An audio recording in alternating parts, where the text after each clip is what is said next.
What's going on, guys? This week I read Why We Sleep by Matthew Walker.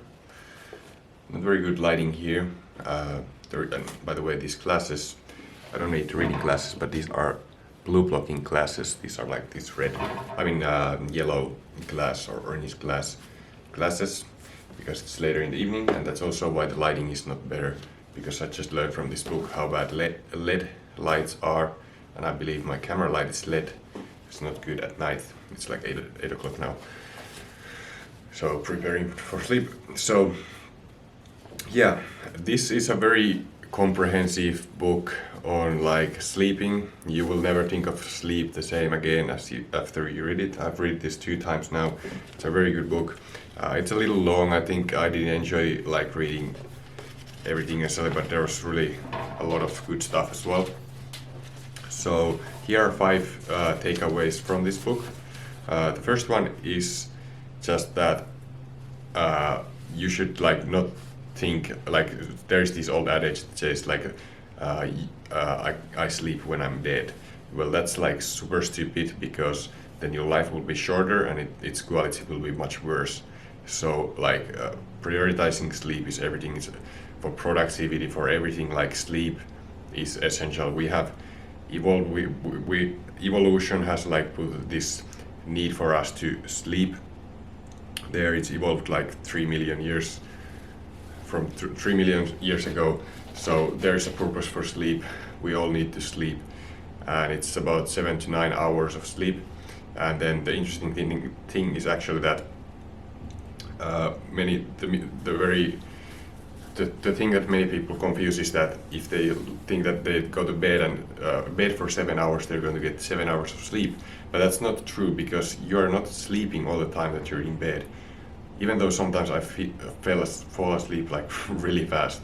But let's face it, like you need a little bit more time in bed than actual sleep. If you actually want like deep, good quality sleep, you need to give a little bit of more time to yourself than just the amount of time that you want to sleep. If you get what I mean. So then second thing is that our bodies have an internal clock that dictates when we are alert and when we are tired. So basically, like during the day,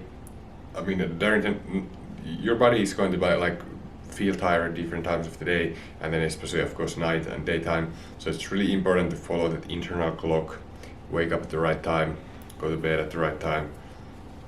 And then next one is that we have different sleep rhythms. So there's like these night owls, and then there is the early risers and so on. So you need to figure out what is yours, and then do what's natural to you. Sleep to 5, 6, 7, 8 o'clock. I'm an early riser myself. I like to wake up really early. Actually I wake up at like 6 usually. It's not that early.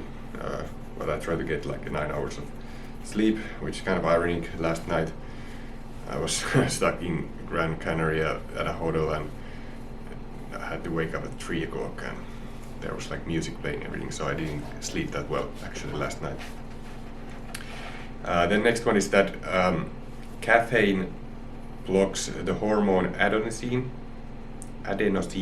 and so the thing with caffeine is that it doesn't give you energy necessarily. It rather like blocks this hormone adenosine, which is the tiredness hormone. Like when you don't sleep well, you get this hormone secret in your body that you feel tired, and then you block it with the coffee, and now you're like thinking that you're not tired. So it's kind of problematic.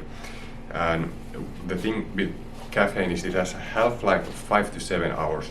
Half-life means half of the caffeine is going to be removed from your body in 5 to 7 hours. So that's a lot of time.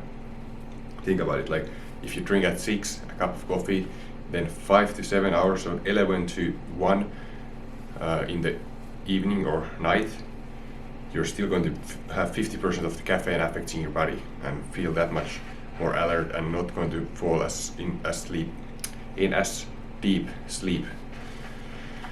I need more sleep. So then fifth is that new environments are not necessarily good for sleep. when you sleep like in new places, you usually the first night you don't sleep that well. That was just interesting.